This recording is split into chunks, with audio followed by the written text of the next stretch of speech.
Hello, hello, hello, my wonderful colleagues, and welcome back to another episode of Hey HR. Today, we are talking about pretty privilege. Are you that girl? Let's see. Being the prettiest bitch at your job got to be harder than the actual fucking job. Like, oh my motherfucking God. Like, the stress and irritation that comes with just being pretty and minding your fucking business. Yeah, I don't even talk to nobody at work. I go to work, be quiet, listen to my music. Motherfuckers come have a full conversation while my music is playing. Like, y'all every day, like a motherfucker making their business to say something. Then it's the, oh, you're so quiet. Why you so quiet? Why you don't talk? Why you look like that? Bitch, I done killed all y'all in my head a million times already. Leave me the fuck alone. Like, I don't want to be friends with nobody. I don't want to fucking be here. Like, goddamn, I'm forcing myself to be here. Leave me the fuck alone. I know I'm pretty. Like, fuck on. I really want to talk about how they really heavily judge your appearance in the workplace, especially if you're a pretty girl or a pretty woman, a beautiful woman, especially if you're stylish, you dress really nice. Let's talk about it. They judge you, they nitpick, they scrutinize you from head to toe, especially if you change your hair often, like the hairstyles. Let's start with the hairstyles. If you're the kind of person where you like to switch your hair up often, right? Or you like to switch hair colors, you like to change your hair, how they're always noticing and nitpicking and having something to say, and they're judging. They're judging everything, including the baby hairs too. Why is the hair so long? Why is it that color? Well, you just had a style last week. Why are you worried about how often I switch my hair? Why are you judging me by my hair? They judge you by your hair.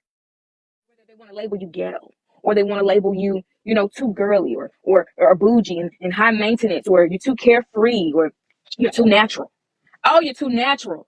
They really judge you. Even your makeup.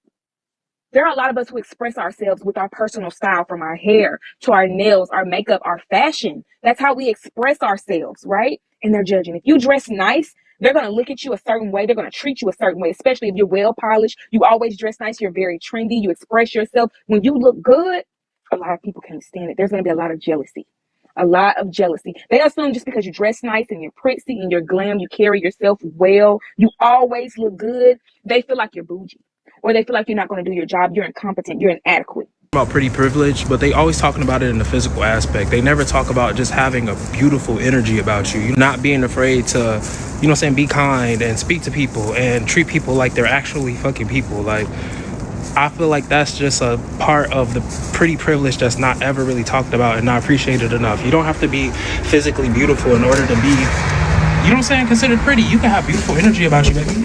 Because I don't know about y'all, but there's been people who I haven't necessarily been physically attracted to who were just cool as hell, who were just a beautiful light that, had great energy, or just a kind-hearted, sweet person that I wanted to look out for, I wanted to do things for, even though I didn't have to. Or, like, that I wanted to go out of my way for. You don't have to be the finest, baddest, physically to get a little, get a little preference. Like, just be a good person, bro. It's not that hard.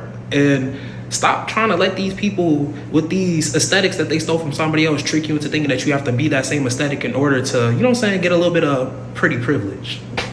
When you are a pretty girl in the workplace, there is a lot of things that you have to be aware of or to keep a lookout for, because of the fact that I actually have experienced this myself. Like, not the most gorgeous girl in the world, but I would say I'm a pretty girl. But regardless, is that a lot of workplaces that you go into, there's going to be people that will not like you for no actual reason. You could be so sweet and nice, and women and or men will just be kind of weird to you. It really depends on the vibe. Mostly the guys will be cool with you. However, they will be harder on you if you make a mistake at work. Like, they'll just be a lot harder on you because they think to themselves, like, yeah, of course you would mess this up. Like, if you look like that, like, it makes sense, right? Like, you're gonna mess up on something. Like, of course you would, because you're a pretty girl, like, maybe who isn't smart, even though that's not the case. And there are gonna be women too that either will just be like cool with you and actually like vibe with you, or there's gonna be girls that just will not mess with you like that. Like, they have no particular reason to not like you. They just don't like you. And then you have the fake people that are like pretending to be your friend, but just want to use information from you to use against you. So if you are in the workplace and you are a pretty girl, show up still as the pretty girl, but just be careful, because there are people that are going to want to look out for your downfall. It really sucks, because you do have to, if you're a pretty girl, you also have to be very smart as well to almost like compensate, to show people that you're not just like pretty and like sit there, right? You actually have good qualities to bring to the workplace, right? So it's like you have to just prove yourself more, unfortunately. Still be yourself. And I would just say this, look, I mind my business at work. You should mind your business at work too. You don't have to be friends with everybody. If someone's cool with you, cool. If someone's not cool with you, that's okay. That's their problem. Still be you. Let your presence bother them. Let it bother them. Walk with your head held high and do your thing, girl. And if there are people that are actually trying to like bring you down and all that, like in the workplace, just clock it. And, you know, just at the end of the day, know that just keep doing your job, keep doing a good job, and do you, and you're gonna be okay. But also have receipts to back you up as well, so that, you know, if anything does come up, you can be like, hey, here's exactly what happened. It's unfortunate, it really is, but that's just kind of how you have to operate in the world if you're a pretty girl in the workplace. So just be careful. If you're young and you're pretty, you do not want to make this mistake at work, especially if it's your first job in a male-dominated industry. So I'm a corporate lawyer. I've been in the industry for about 4 years now, and this is just what I've learned coming up the ranks. And doing this mistake will potentially cost you a lot of time and hinder your career, make you just a lot of enemies along the way. This is probably a controversial opinion, but if you're young and you're pretty, you do not want to look too attractive at work, especially if it's your first corporate job. You do not want to overdress and wear stilettos and like full face of makeup and going to work looking like that. Everyone keeps talking about pretty privilege, but I think it's a double-edged sword, so let's talk about this. If it's a male-dominated industry, there's not going to be a lot of women to begin with in the first place, so women would naturally feel the need to compete against each other. And in the book 48 Laws of Power, the first rule is to never overpower your master, and by effectively showing off your youth and your beauty too much, that would threaten the very existence of the other women in the workplace. So that's something that you definitely don't want to do. So in the first 2 years of my work as a trainee, I barely wore any makeup, and I did not pay much attention to my wardrobe at all. I didn't feel the need to particularly style it up. So, you know, men are very visual creatures, right? So they get distracted easily by beauty, by youth, by your hair, by the way you smell. So it's not something you want them to focus on. It's hard for men, I think, to comprehend that there could be beautiful and smart women at the same time. It intimidates them in some way. So you want to downplay your beauty to let your intellect shine. And can you imagine if you're approached by a senior guy who wants to take you on a date and you're not interested in him and you turn him down? He's going to feel very embarrassed. Even if he doesn't say he's going to feel embarrassed. And the next time there's a good project opportunity that comes up, he will not be messaging you on Teams or Skype for you to join the project. He'll approach someone else. So you're going to miss out on that exposure to be on a good, potentially good project or matter that you could learn a lot from. So what do you guys think? Do you agree? You do not want to make this mistake at work. So I think the whole pretty privilege in the workplace discussion is a little bit different when it comes to Black women. This creator makes some really interesting points about how you should dress and present yourself in the workplace as a woman, especially if you're in a male-dominated field. I've taken a much different approach than she suggests, and I think it's part of the reason why I've been promoted earlier than everyone I've started with, regardless of race. She basically says not to put too much effort into your appearance, don't think too much about your clothing, don't wear too much makeup, etc. I just don't think that's a luxury provided to Black women when you think about it from the gaze of another race. Like when you think about the white girl messy bun, there really is no Black equivalent to it. So really early in my career, even though I work in tech where there's no defined dress code, I always made sure to come to the office put together and elevated. The goal of this really was just to look much older than I am. But what I think it's led to is this appearance of competence that complements my intellect, not overpowers it, because we don't start from the same starting point of perceived beauty from non-Black people that non-Black women do. I want to be very clear. I am not saying that Black women are not as beautiful as other races of women. I'm talking about societal beauty standards. So in this creator that I'm stitching's video, she basically says that if you do too much at work, you wear too much makeup, your clothes are too nice, people are going to focus on that beauty instead of your intellect. But what I think that additional elevation does for Black women is actually bring us to the same level of perceived attractiveness as women of other races. So we're moving from being either invisible or looked down upon to being equal as a woman of another race who has not done too much. And then from a senior leader perspective, what I think this creates the appearance of is like, okay, this girl's really gotten with the program. I can really pour into her and invest in her as a leader and mentor. I'm going to feel better about myself because I'm mentoring a young Black woman, and she is going to do better and contribute to the company because I've seen by her appearance that she's not going to be out here looking like other Black women do. So I definitely don't think you should do anything to stand out from like a fashion or beauty perspective. Like, don't wear a bunch of multicolored makeup or don't wear clothes that are really loud. But I do think that elevating yourself one level up from what other people wear will always help you, especially if you're a Black woman.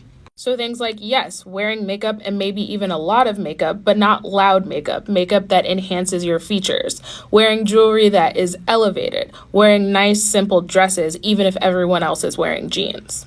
And just before I end this video, I want to let you know that this is completely a theory about how I think I'm perceived in the workplace. I have received some comments about my appearance in the workplace, almost always positive, but no like senior person has told me that they're pouring into me because I fit in. This is just what I think about my appearance and how it's positively affected me in the workplace. You're a pretty girl and you're also a smart girl. One of the smartest things you can do in order to get better treatment from society is to play dumb. And this will actually make you smarter in the long haul because one, when you play dumb, you are actually being strategic about the way you approach people, how you make them feel in your presence, them feeling capable in your presence, because you're not trying to be dominating. And it's a persuasion technique that you can use over and over again. Second of all, when you get people to help you out because you play dumb, and I'm not talking being stupid, I'm talking being a little oblivious. Oh, I'm not really sure how this works. Could you help me out with this? I don't know how to do it. You're leveraging so much time and energy for yourself that you can spend on yourself. You can reinvest it into yourself and people won't think less of you. They will actually feel more comfortable in your company because you're letting them show that they're capable. And then they're going to want to continue helping you. Here's why you need to use pretty privilege to your advantage in your work life. And by pretty here, I'm not just referring to being conventionally attractive. I'm also referring to being able to play up your looks, like do your hair and makeup and wearing nice outfits in order to look pretty, regardless of what you look like naturally. I used to fight pretty privilege so hard because I didn't want to be successful based on my looks. I wanted to be successful based on my intelligence. But the reality is, regardless of how smart you are, the workforce doesn't treat women fairly. Women don't get paid the same as their male counterparts. They're passed over for promotions. Not a lot of them are in leadership positions. This is all fact. We know this. With that in mind, if you know that looking pretty, looking the part can get you an opportunity in your work life, you need to take it. You need to do it. Because another way to look at it is that your looks are a gift from God. Your natural beauty, your ability to make yourself up, put nice outfits together, look good. That's a talent. You should be using that. It's a strength of yours. You should be using that as much as possible to get ahead in life. Or else you're letting your talents go to waste. I just saw this creator's video and I wanted to stitch it, but I couldn't. So I'm just going to tell you guys. She was talking about how at work settings, there will always be a woman or a group of women that do not like you. And the way that you can pick up on this is through their actions, how they treat you. They might come into the work environment, say hi to everyone else and not say hi to you. They might do just little things, but they're showing you that they do not like you. So I have a story about this. A job that I used to work at previously, it was really cliquey, very cliquey. The women were a lot older. And let me tell you, when you work sometimes with older women and you come into the space and you might be a little younger, maybe you're pretty, maybe you care about how you look, you will automatically be a target. That's a whole nother video. However, in my case, I was younger than most of the people on my team and I would dress up to work. Now, this was like an office job. We were working with some pretty like high executives and I thought that we were supposed to come dressed up looking nice every day. But I realized very quickly that no one on my team ever did that. But instead of me conforming to the ways that the other women would dress and things, I was like, you know what? I'm still going to be cute. I still want to look nice. I still want to dress up. I'm not going to do like what these other girls do. Instant target. So there was this one girl, she was a worker bee. She was always at work, never wanted to work from home, never took a day off. And I realized very quickly that she did not like me. And this is basically how I started to find out. She would come into work, say hi to everyone, never say hi to me. Whenever she would come up to me and ask me for things or ask me to do something, she would never look me in the eyes. That is also a clear sign that someone does not like you, is if you're having a conversation with them and they can't look you in the eyes. Also, another like slight psychology tip is that if you're in a group setting and you're talking to people, look down at their feet.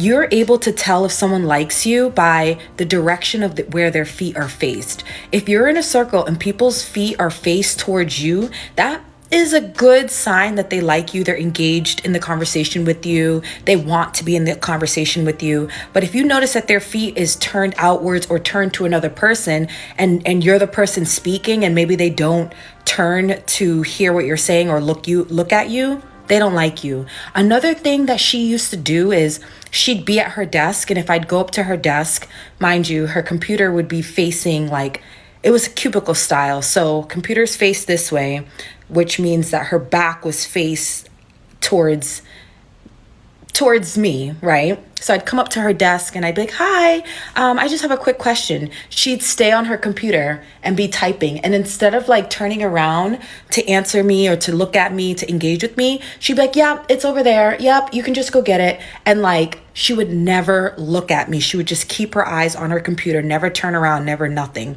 That's how I knew she didn't like me. But then also, really where it took a turning point is when they hired 2 other employees that were around my age. And for the longest time when I worked there, I wasn't really cool with anyone. I just came in, did my work, never really spoke to anyone except for like one person. But when these other 2 girls joined the company, I started kikiing with them. We would go to lunch together. We would get our morning coffee together. And we liked each other. We were really cool. And I was like, finally, some girls my age who get it, right? She was pissed. She literally told the bosses that we were talking too much, that we were going to lunch together, all of these things. They started implementing all of these new policies because of what she was saying behind the scenes. And guess what happened? We ended up all getting fired. So when I tell you that there will be some women out there in your workplace that will literally see you as a target and they will figure out ways to take you down, that is why, honestly, I try to be very, very careful when I go into spaces where I automatically know that people are going to see me as a target. I try to keep to myself, but then sometimes I'll try to succumb to the work environment just to play it cool, because for the longest time when I worked at that company, because I kind of did my own thing, but I also kind of went with the flow of how things were for the longest time, I was able to stay under the radar. But it wasn't until this particular woman saw me and the other girls that I worked with that were new, we were all happy. We weren't doing what everyone else was doing. We were just laughing and having a good time at work. She felt the need to put a stop to it because she was jealous. Are you feeling pretty? I know I am. So I have terminated women, of course, and men for believing that their handsomeness or beauty takes care of their performance. It doesn't work like that. Now, pretty privilege is a real thing. Being handsome is a real thing. However, in terms of my book, I don't care how gorgeous you are. Get your job done. Now, coming to work, being dressed in professional clothes, looking good, smelling good, elevating your wardrobe, that's definitely a plus. But again, if you can't do the job, I don't really care. Let me know what you think in the comments. Do you have pretty privilege? Bye. Until we meet again, my friends.